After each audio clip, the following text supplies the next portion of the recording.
And this talk kind of sits in between two practical presentations. And what I'm really going to do with this is look at maybe more theoretical aspects of what we're doing, why and how we've done them, and really look at the technology and look into our TechnoScape and think about our future toolkit. So I'm sure many of you have seen this slide before, either today or I'm sure in the coming days it's going to pop up again for Gartner Hype Cycle. And really it's identifying those emerging technologies. You can clearly see there's many here which could be applicable and are applicable in an archaeological sense. And that's maybe more about the future, but maybe let's just have a look at the past. Now I've also put this up on Twitter, so please comment there if I've missed anything, but I tried to say picture this TechnoScape, look at all those technologies that we've applied and which have led to where we are today. If we kind of look at this a little closer, you can see pre-1980s we're talking about aerial photography, satellite imagery coming about, LiDAR coming out, the NASA program, CAD really as soon as computing gets going, CAD doesn't hang around, it gets started shortly after. And we start moving into, we get the Oracle database turning up. Into the 80s, we've got structured light scanning. We get the Nutshell database turns into FileMaker Pro after Apple acquired it. And we get the beginnings of commercial GIS. So GRASS GIS coming out of the 1970s military programs, and ArcView, which develops into Esri's ArcMap, including MapInfo shortly after. Following on from CAD, we get something called BIM, Building Information Modeling, and then 3D printing down here and virtual reality. So that's kind of pretty much the 80s. Into the 90s, we get more augmented reality, virtual reality markup language, trying to get it through the web. We get some programming languages or statistical languages coming through, moving into for 3D modeling. Again, a whole bunch of databases coming through. Get Photo Modeler for photogrammetry. Then up still in the 90s, and the GPS systems are opened up by the American military for general commercial use. If we move, it's going to work, lovely. We move on a little bit to the last 2 decades. We're getting semantic frameworks for CRM. Again, those of you who've come to CA would have heard an awful lot about that over the years. Research description frameworks, graph databases coming out, QGIS, GVSig, Unity coming in, some other things. Again, we've got PhotoScan in the early 2010s and reality capture. And this, I think, is a big development where City Engine gets bought by Esri and is turned into the ArcGIS Pro platform. That covers most things there. Oh, sorry. So we're seeing data capture, data management, semantic frameworks, GIS platforms, some form of asset management, 3D modeling, 3D environments, programming, visualization, and also replication. So that's kind of our past, but where are we going to head to next? Well, something that's really coming about over the past, say, 5 years is this concept of geodesign. What Esri calls this is the thought process comprising the creation of entities in our geoscape. Simply put, geodesign is design in geographic space. It's for integration of design and for geospatial sciences. Now, some people are critical, such as Wilson, and sees it just as a marketing buzzword, but bringing landscape architects and architects in general into geospatial technologies. Again, it's a thought process, so it's about how particularly spatial planners work with assessment of space, intervention, and how those interventions are then assessed again. As Goodchild would put it, really, well, if we were going to compare CAD with GIS, we have GIS as being able to use continual data and geographic coordinate systems. If we're looking at really the differences between CAD is about designing.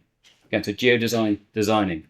GIS is about analysing and modelling structures present in the social and environmental world. So it's not surprising archaeology has gravitated towards GIS.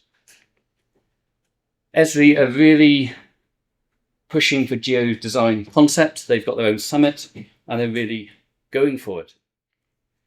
And when we think of geodesign, it's something like this. It's how does our built environment work? How do we design it? And how is it moving forward? And particularly for architects and architectural design. And if we're looking into Esri's new city engine, they're taking two-dimensional data and stretching it into more 2.5D simplexes. So if we're looking at these design concepts, we have CAD, which has evolved over time into something called BIM, this Building Information Modeling. And it's on several levels. So we're now talking more about integration of three-dimensional models, depending on what level you're looking at. And it's a way of managing certain assets, building assets, pipelines, electronics, everything that you'd associate with the workings of a building and complex structures. And it's really about the management of assets and the processes that lie behind them. And BIM then introduces new processes to design and construction practice that can challenge traditional workflows of design and project delivery. But how does this relate then to GIS, or specifically GIS science? As I kind of see it, we have CAD and BIM moving more towards a GeoBIM, so geographically related. We have ArcGIS and City Engine merging to be more in the central ground, bridging the two between GIS science and design. Whereas QGIS, again, community-led, is staying more on the analysis side. So this kind of begs the question, who is really setting the agenda and where are we heading? Well, we have these concepts of sustainable cities, healthy aging, these kind of concepts, good thematic concepts. And then we have the smart city. This was brought in by IBM really to take advantage of the moving of the management of systems at the governmental level. So again, overriding maybe these sustainable goals to more technical goals. So trying to put their brand, if you like, onto it. Again, Esri targeting the architects to get nice, pretty 3D models and to look at urban design. And if we really look at it, what does it come down to? As always, money. But where is archaeology? Where is heritage? Are these companies using spatial data as a brand? What then does archaeology need? I think these are some good points about how we think about space. And we're really looking at how data can be integrated, how we can relate things, and how we can bring everything together. We're trying to store the data, analyze it, and be able to comprehend and communicate this, whilst also being able to manipulate, apply statistics and various other things we do to it, and be able to interpret and explain. And I think while visualization is good, we also need to go maybe that step further, beyond just visualization. And this is really coming from my personal projects. This is literally where I was last week. I'm reconstructing volumes from an excavation. And this is a 20 by 20 meter square. And I've only got 26 contexts processed at this stage, so give me a little bit more time. But I'm really looking at the volumes themselves as geometries, trying to link in the data that's associated with them to give them fuller meaning, and hopefully in the future be able to bring it out as open linked data to be able to connect to other excavations, and also making it findable, accessible, interoperable, and reusable. So with that kind of mapped out in some kind of way, what direction do we take? Do we go down the geodesign route with a bit of GI science? Do we talk about GI science with a bit of geodesign? Do we prioritize the data or the visualization? I think it's fairly obvious we need some kind of healthy balance between the two. And I think a very important factor is not really to lose sight of the archaeology. As digital archaeologists, we kind of sat in this middle ground between the archaeological theory on one side, the technology on the other, and we're the people who mediate this process between the two disciplines. So, as these new technologies are emerging, obviously we must explore them and look at these new techniques, but in a way we've got to also be able to contextualize within our own discipline and continue a developing understanding of this actual technology in a way that can be brought in to our more theoretical concepts. And do we follow the crowd in terms of the technology? Do we use the tools that are given to us, or do we actively pursue those tools that we need to answer our questions? What happens if big companies such as Esri go in a different direction, making tools which no longer become applicable to our archaeological questions? And in a way, are our research questions prone to technological determinism? Now, I'm not giving any answers, I'm asking lots of questions because, again, this is all emerging and I've got no idea where it's really going to go.